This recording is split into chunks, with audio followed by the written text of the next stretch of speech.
ICC ভারতের গোলাম কিনা তা জানতে সম্পূর্ণ ভিডিওটি শেষ পর্যন্ত দেখুন।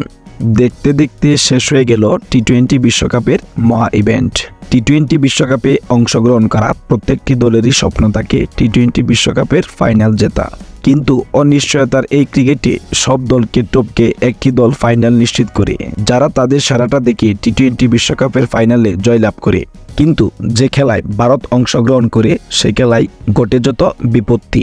কারণ ক্রিকেটের সর্বোচ্চ নিয়ন্ত্রণ সংস্থা আইসিসি ভারতের কথাই উঠা বসা করে, যার জন্য ভারতের বিপক্ষে যে কোনো দল খেলায় অংশগ্রহণ করলে সে খেলায় দুর্নীতির শিকার হতেই হয়। তবে গত ওয়ানডে বিশ্বকাপে ভারতের বিপক্ষে অস্ট্রেলিয়া যে সুন্দরভাবে খেলেছে এবং যে সূক্ষ্মভাবে জয়লাভ করেছে, সেখানে আইসিসি কোনো প্রকার দুর্নীতি করার সুযোগ পায়নি।